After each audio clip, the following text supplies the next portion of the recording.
Chaque jour une histoire vraie, une info qui nous éclaire, des mots justes, des faits sincères, c'est la première, la lumière.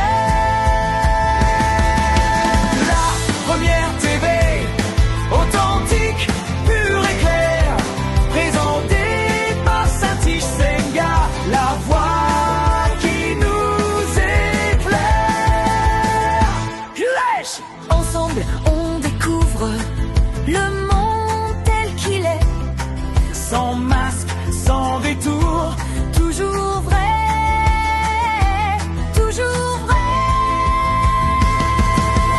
la première TV, la vérité, c'est notre affaire. Pure et claire, authentique lumière. La première TV sincère. Bonsoir à vous, chers téléspectateurs de la Première TV. Voici votre édition et on va commencer par vous donner les précisions, en tout cas un peu plus d'informations que nous avons sur la situation des Minembwe. Les rouleaux compresseurs de la RDC, nous devons le savoir tout de suite, sont déterminés à rétablir pleinement l'autorité de l'État sur l'ensemble du territoire national. Selon les informations provenant des sources sécuritaires locales, les FARDC auraient repris les contrôles complets du mont Sinaï. C'est une position stratégique qui est située aux alentours des Minembwe Centre dans la province du Sud Kivu. Ça veut dire, chers téléspectateurs, que jusqu'à présent, les dignes fils du pays, ceux-là qui ont le monopole de violence, ne sont pas encore à Minembwe Centre. Et cette avancée constitue une étape importante dans les efforts engagés pour restaurer la sécurité et l'autorité de l'État sur l'ensemble du territoire national. L'avancée qu'il y a, c'est qu'ils ont pris les contrôles de Mont Sinaï, aux alentours de Minembwe Centre. Ça veut dire que les combats continuent pour récupérer Minembwe Centre. Malgré cette progression, la situation demeure dynamique sur le terrain. C'est-à-dire, chers téléspectateurs, on ne confirme rien, on n'infirme rien. C'est la situation du terrain qui va nous pousser à confirmer que tout est déjà en ordre. Des informations font état de la présence persistante d'éléments armés dans cette zone sensible de Minembwe Centre. Ça veut dire, chers téléspectateurs, que aux alentours de l'aérodrome, aussi dans les périmètres de l'hôpital général, il y a encore présence des RDF et de ses alliés. Les forces loyalistes poursuivraient leur opération de ratissage et de sécurisation afin de neutraliser toute menace susceptible de compromettre la stabilité retrouvée dans cette partie du territoire national. Voilà, chers téléspectateurs, la situation que nous connaissons jusqu'à ce soir. Les forces armées évoluent lentement et sûrement pour prendre Minembwe Centre, alors pour ne pas dire récupérer Minembwe Centre et installer l'autorité de l'État et pourquoi pas foncer de l'autre côté aux alliés Conté Moussoussou. Il y a balance, il y a un ennemi de la République démocratique du Congo. Vous savez c'est quoi? Mais bien sûr c'est Rubaya. Si une fois Minembwe Centre est récupéré, c'est l'unique béquille qui va rester, ce n'est que Rubaya. Plusieurs sources évoquent le lancement d'une opération militaire de plus grande envergure visant la sécurisation totale des Minembwe. Cette initiative interviendrait après le refus présumé des groupes armés Twirwaneho. Il y a le Red Tabara, les M23 et leurs alliés de déposer les armes et de s'engager dans une voie pacifique. Les forces armées de la RDC, elles ont le monopole de violence. Ça veut dire qu'ils peuvent tout lancer et elles ont droit. Mais d'abord, ils ont commencé par demander à ces rebelles-là, terroristes-là, de déposer les armes. Ils se sont entêtés et là maintenant, les opérations de grande envergure est déjà enclenchée. Pour de nombreux Congolais, ces opérations illustrent la détermination de nos forces armées de la RDC à défendre l'intégrité territoriale et aussi face aux menaces sécuritaires qui persistent dans l'est du pays. Les populations locales durement affectées par des années de conflits aspirent à un retour durable de la paix, à la protection des civils et au rétablissement complet de l'autorité de l'État. La nation congolaise demeure mobilisée derrière ses forces de défense et de sécurité qui poursuivent leur mission de sauvegarde de la souveraineté nationale. Dans ce contexte, l'unité nationale, le soutien aux populations affectées et la recherche d'une paix durable restent les priorités essentielles pour l'avenir de notre cher et beau pays, la République démocratique du Congo. Pendant ce temps, chers téléspectateurs, il y a l'hypocrisie qui est décriée par les Congolais qui exigent des actes, pas tout simplement des discours qui ne prouvent absolument rien. L'ambassade de France réaffirme son soutien à la souveraineté et à l'intégrité territoriale de la RDC, une position saluée par de nombreux Congolais. Cependant, des interrogations persistent quant à la cohérence entre certaines déclarations officielles et les réalités diplomatiques observées sur le terrain. Parce que, chers téléspectateurs, vous êtes sans savoir tout ce qui se dit sur le théâtre des opérations, en tout cas par les enfants du pays, ceux qui sont sur le terrain, sur l'ambiguïté, ce qui se passe dans les discours politiques et aussi la réalité sur le terrain. Il y a même des vidéos qui circulent disant les noms des nationalités de gens qui sont également sur le terrain. Voilà, les Congolais s'interrogent également sur la présence en France et en Belgique de certaines personnalités accusées ou soupçonnées d'implication dans des actes de déstabilisation contre la RDC. Il y a la famille de Corneille Nangaa, il y a Laurence Kanyuka également, qui sont cités, chers téléspectateurs, dans cela.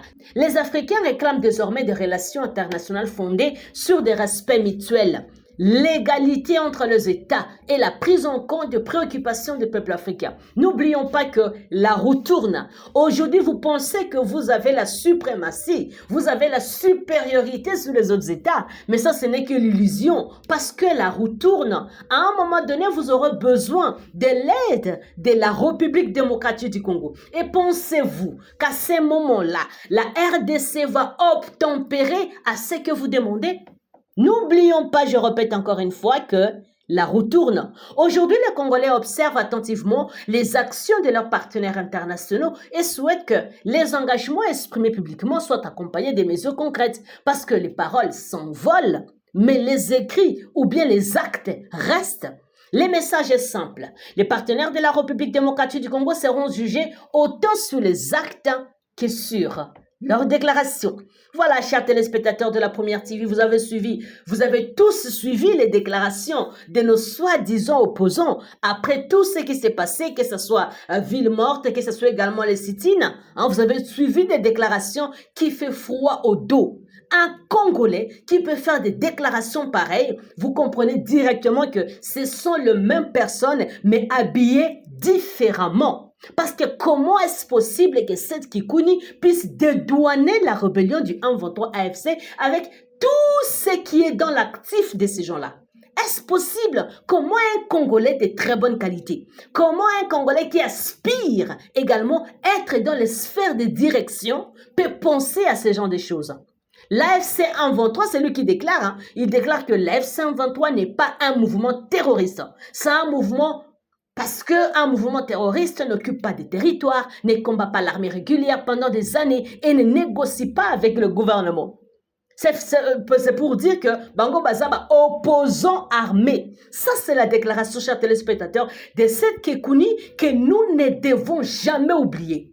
Quand ces genres de personnes vont postuler pour être des présidents de la République, être même des députés, les gens qui ont perdu la vie à l'est de la République démocratique du Congo doivent toujours se souvenir. Même un Congolais, tout simplement, qui a le souci de son pays, ne peut pas permettre que ce genre de personnes puissent même être voté par une seule personne à part lui-même. Le membre de C64, chers téléspectateurs, a clarifié tout simplement sa position et s'est rangé aux côtés de ses frères d'armes qui sont le M23, les RDF, AFC et le reste, le Red Tabara, le Tuhaneo et tout le reste, chers téléspectateurs.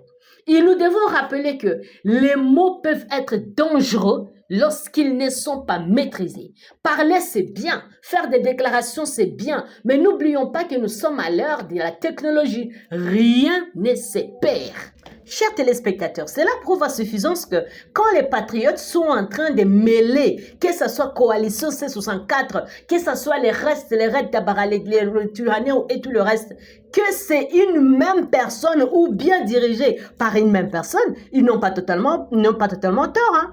Preuve irréfutable, c'est que les C64 et ses membres constituent une machine de déstabilisation dès la République démocratique du Congo, ça a commencé à Kinshasa, la capitale de notre pays. Des mesures urgentes devaient être prises pour décourager tous ceux qui se moquent des milliers de vies des Congolais qui meurent sous les armes des M23 RDF à l'est du pays. Nous pensions même que quand il faut prendre la parole, c'est pour décrier tout ce qui se passe à l'est de la République à cause de tout ce qui est Kabila, tout ce qui est RDF, à cause de tous ces genres de personnes. Mais ils sont là pour les appuyer. Même discours. Quand vous regardez, chers téléspectateurs, quand ils s'expriment, vous sentez qu'ils sont une même personne. C'est un même corps, mais qui s'exprime différemment. Quand vous voyez la tête, que vous voyez mes mains, mes pieds et tout ça, c'est un même corps, mais ils ont des responsabilités différentes. C'est pas de la même manière comme ma tête est en train de travailler. C'est pas comme mes mains, c'est pas comme mes pieds, mon ventre et tout ça. C'est ça en fait.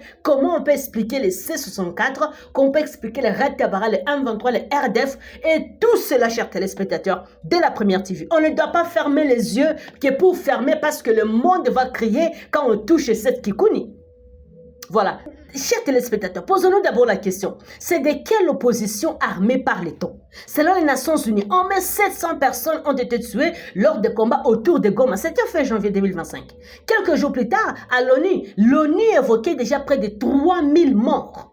En février, nous avons la première ministre Judith Suminwa qui a déclaré devant les conseils des droits de l'homme à l'ONU que plus de 7000, on parle pas de 700, pas de 70, mais 7000 personnes avaient été tuées depuis janvier dans l'Est de la République démocratique du Congo. Et vous pensez qu'aujourd'hui, nous sommes en 2026, combien ont perdu la vie pendant avec ces gens-là qu'on appelle l'opposition armée? Face à un tel bilan humain, de nombreux Congolais peinent à comprendre comment le M23 RDF peut être présenté par quelqu'un qui veut également être président de la République. Président de la République peut être présenté comme opposition armée. Ces mots-là énervent plus qu'une personne. Ça énerve, chers téléspectateurs. C'est comme tout simplement les mots qui sont en train de nous sortir, la balkanisation par-ci, la soudanisation par-là. Tout ça, chers téléspectateurs, c'est chercher à minimiser ce qui se passe à l'est de la RDC. Il y a Kornenanga qui a déclaré, d'ailleurs, a dit clairement que Tshisekedi attend à voir combien de morts. C'est comme si ce sont des sosos, c'est comme si ce sont des canards qui sont en train de mourir. Pas le père de famille, les enfants qui ont perdu leur avenir gratuitement comme ça. Et il dit, vous attendez combien de morts pour réagir? Le peuple congolais a le droit de s'interroger sur la portée de ces déclarations alors que nos compatriotes continuent de payer un lourd tribut à cette guerre. Il y a des gens, chers téléspectateurs, parce que tout simplement leur corps est dans un cratère et un volcan. Parce que leur corps est Kivu. Mais ces gens sont en train de dire que ce ne sont pas des terroristes. Mais c'est énervant, chers Congolais.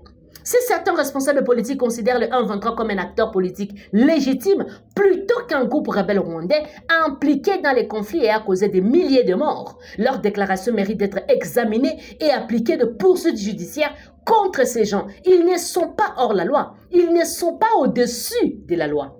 Ils appartiennent aux institutions compétentes et à la justice sur la base de faits et de preuves de déterminer si de tels propos soulèvent des questions de responsabilité au regard de la loi de la République démocratique du Congo. Parce que déclarer c'est bien, cher téléspectateur, peut-être qu'il ne voulait pas déclarer comme ça, mais parce que c'est le moment de la vérité, c'est le moment où tout qui était caché doit être révélé.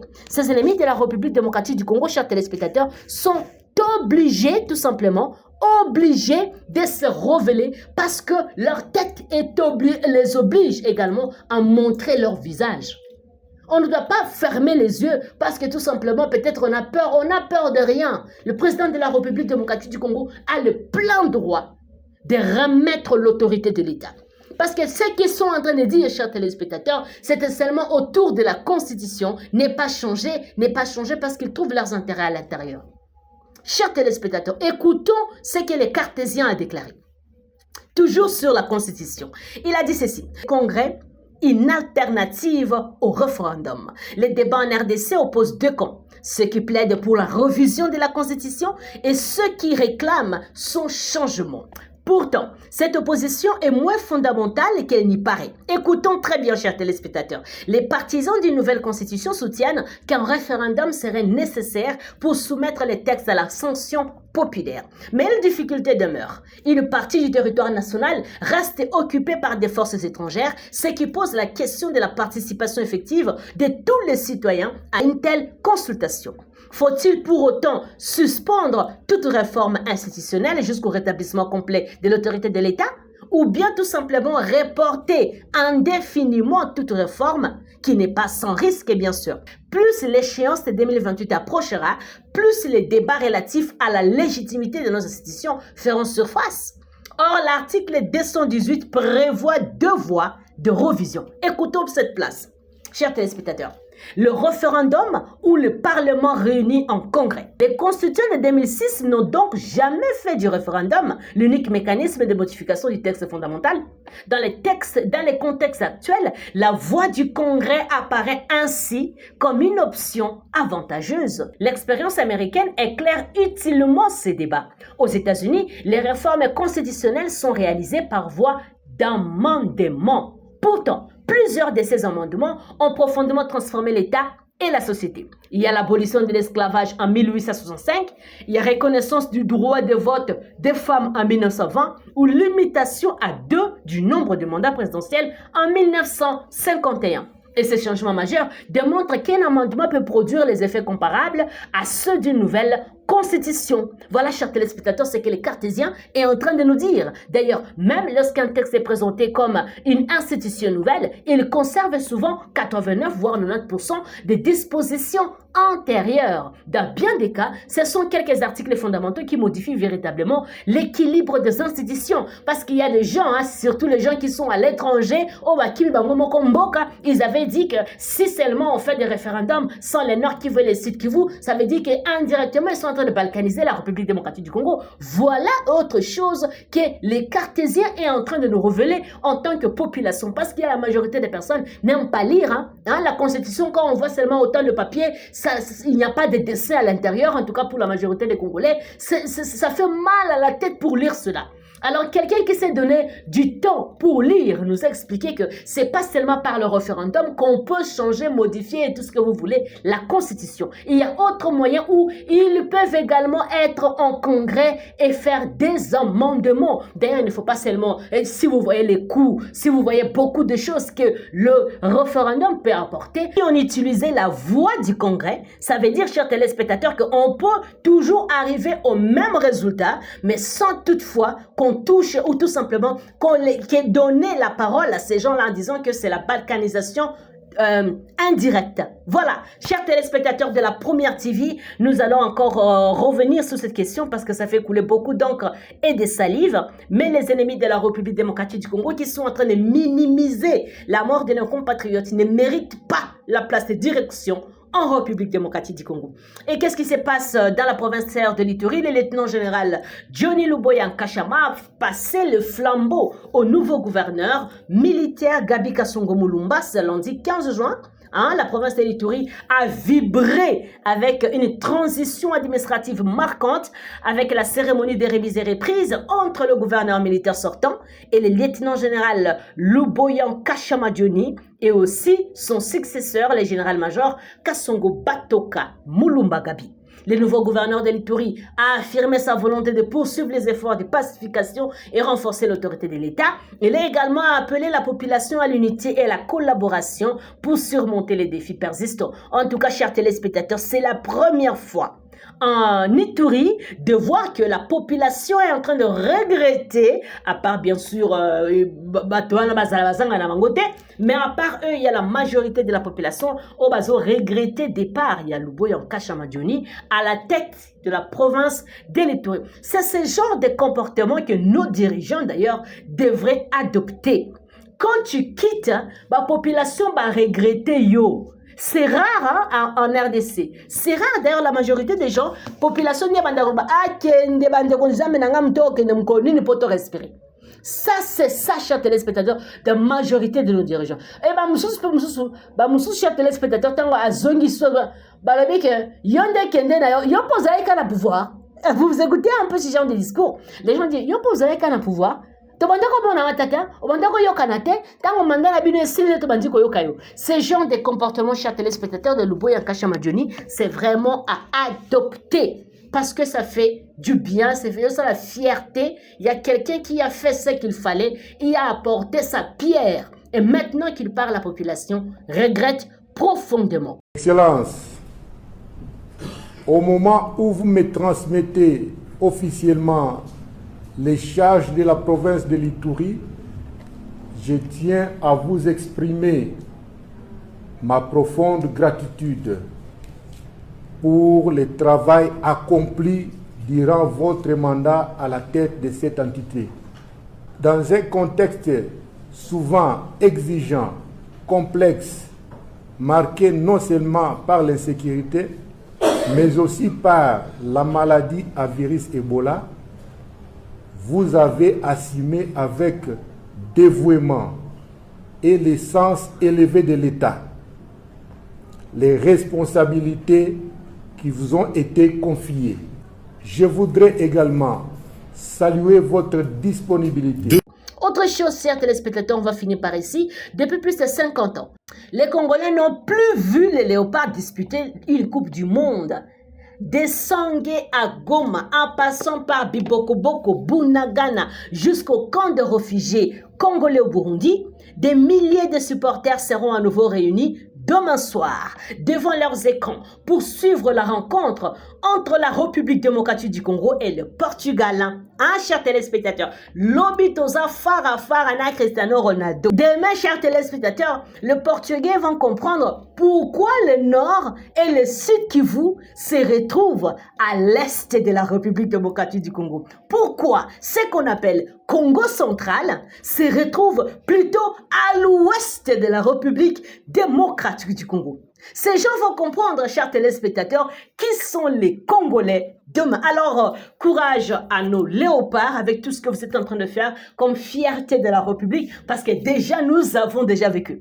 Voilà, ce sera un immense plaisir de revoir les couleurs des léopards sur la scène mondiale. Nous disons merci beaucoup au président de la République démocratique du Congo qui a fait rayonner notre équipe pour revivre la Coupe du Monde. Ça, c'est la déclaration, chers téléspectateurs, de Kaluku, qui est un habitant de Sangué dans les territoires d'Ouvira. À noter que la RDC n'avait participé qu'à une seule Coupe du Monde. Auparavant, c'était en 1974 sous le nom du Zaïre. C'est-à-dire, en tant que République démocratique du Congo, c'est la première fois.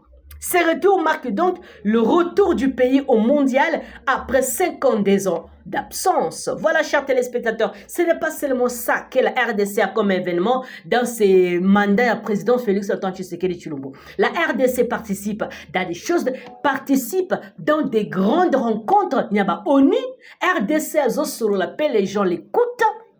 C'est pas parce qu'il y a seulement le problème. Il y a les léopards au Bassalina football. Non, chers téléspectateurs, on doit reconnaître quand même les choses. Ce n'est pas seulement football. Il a fallu pour Salima Kambona des concerts, chers téléspectateurs. Donc, comme il y a RDC Zokende, c'est Kokende. C'est pas tout. Ce côté n'a côté à sécurité. Ce côté n'a côté à sécurité, toi-même, tu te fraudes. Donc, bah, FARDC, Amikolo, Bazande, bah, FARDC. Bah, Wazalendo, Bazande, bah, Wazalendo. Ça veut dire, bah, Pesabiso et Sengo na niveau nyonso. Aussi, on a Sengo, ils multisectoriel. Voilà. C'est là où la République démocratique du Congo est en train d'amener sa population. Nous, on n'a pas besoin de copier les choses des gens. Nous, on a besoin juste d'être authentique et de rayonner. Mimi nilicheza kabumbu hapa Sange, nikafanya maentraînement Sange, nikafundisha na timu za hapa Miraje, nilikuwa kocha wao. Tukacheza. Hatuyaonaka Coupe du Monde miaka 15 na kuzidi. Tunafurahi sana kuona jinsi tutaangalia gisi Kongo inacheza naye. Tunafurahia sana kuona Seketi. Rais mwenyewe na anaongoza nchi. Tunafika kwa hatua ya kuangalia kombe la dunia na sisi tutacheza ndani. Miaka 15 na kuzidi tulikuwa bado hatuyaona Bakongomani kisi watacheza kabumbu.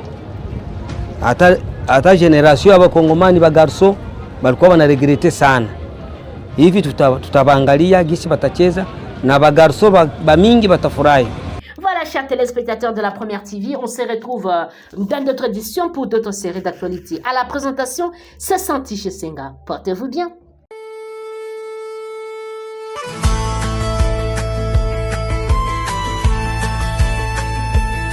Chaque jour une histoire vraie, une info